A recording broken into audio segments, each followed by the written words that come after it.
Hey y'all, it's a Saturday and it's just about 11 o'clock. So this video is going to be a kind of an update video for anybody interested in my videos and my channel. So I'm doing videos on certain things, like always, dealing with firearms, etc. But I'm going to be branching out a little bit more than that now. And the reason why is because there's certain things that I just will not be able to do anymore. I'm finding out that out. And there's certain things I want to do that's new. I've got some new things I'm going to show you that you might be thinking is oddball, but it's more in line with the new stuff I'll be doing. So there'll be a series of videos that I'm going to do today and tomorrow, and I'm going to try to put them out today and tomorrow that I can go along with it. The next thing that's coming up, and I'll go ahead and show you and get started on it, is well, let's go ahead and do it. Now, gear. Gear's great because gear's fun to buy, gear's fun to put on, but the only way you're really going to know how to do anything is by putting it on and using it. And then you find out what works and what doesn't. You don't have to spend a lot of money, or you can spend a lot of money. You don't have to take classes on it because you can just put it on and use it around your house or whatever. So, here goes. If you want to know about plate carriers, the best place to learn that is talking with somebody who's been in the Army and the Marine Corps. They know that. But now if you want to know belts, and what I'm specifically talking about is belts on carrying a handgun and other equipment like that, talk to a law enforcement officer. So, as you already know, I'm a law enforcement officer, and I'm going to go over a series of what is good and what is bad about belts, just like this, what is good and what is bad about plate carriers. This is my service belt, and it's really become a very light belt, and I've done that for a very specific reason, because of the injury of my back. But usually police belts are leather because of tradition. They're usually an inch or inch and a half thick belts.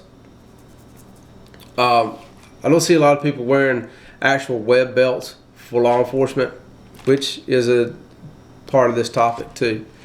This happens to be fake leather. This is a basket weave material, but it's not real leather. It is a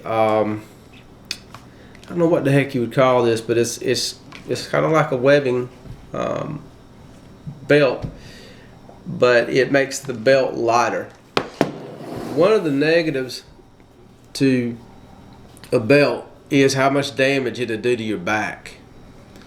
It also these belts, they're getting heavier and heavier because law enforcement is required to carry more and more gear. You know, there's a taser, handcuffs.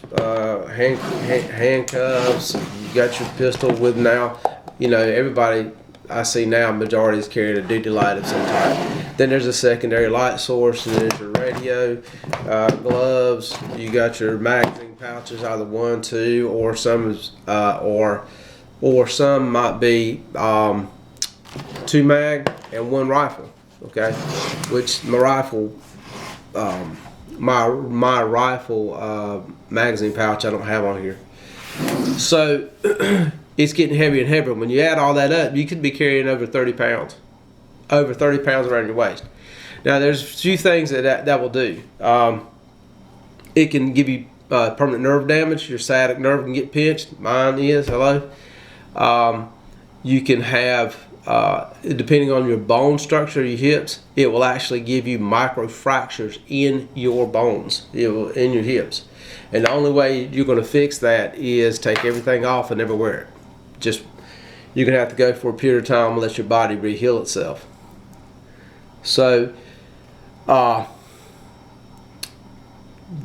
other issue of it is, or the other way people get around that is, they start wearing a suspender system. Okay, well, suspender systems are great because they help you carry the load more up your back, over your shoulders, and down your the front of your body.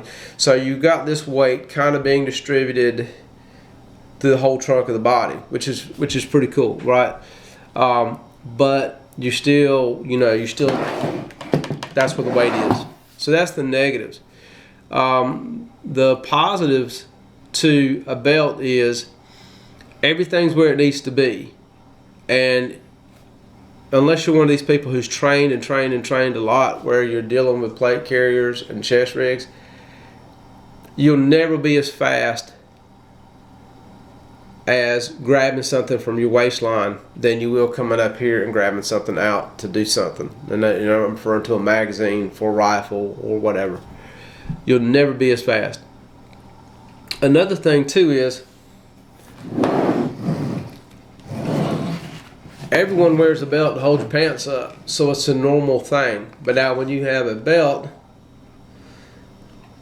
to hold gear, your belt that you have for your waist needs to be a inner belt, a smaller belt per se, so that this larger belt here goes over it more neatly. Belt keepers are a must. If you're not wearing suspenders, it's a definite must. You got to have belt keepers. They're your best friend. But it's always still dealing with balance. You have to balance the load of anything. You have to balance the load of your pack. You got to balance the load of a chest carrier, plate carrier, all that mess. Same thing with this. So like, normally, pistol's going to be heavy, so you're going to augment that with a heavy radio, or you're going to augment that with your magazines. And then you'll have your other accoutrements around it. So this is series 1 to this. I just kicked it off, so I'll have a couple more on the way. But this is also like an add-on to my channel. There'll be some things I'm going to add that's not gun related at all. So hope you like it. And I know the video's kind of run long. I think it's about 7 minutes in right now, but I try to keep these short. But thank you for watching my videos and hanging around. I've got a few comments from people. I'm not a techno savvy guy, so I don't really know how to do a lot of the techno stuff. I'm kind of really a big Rolodex kind of dude, plug and play. But I do thank you for watching my videos, and I have more on the way. Thank you. See y'all directly.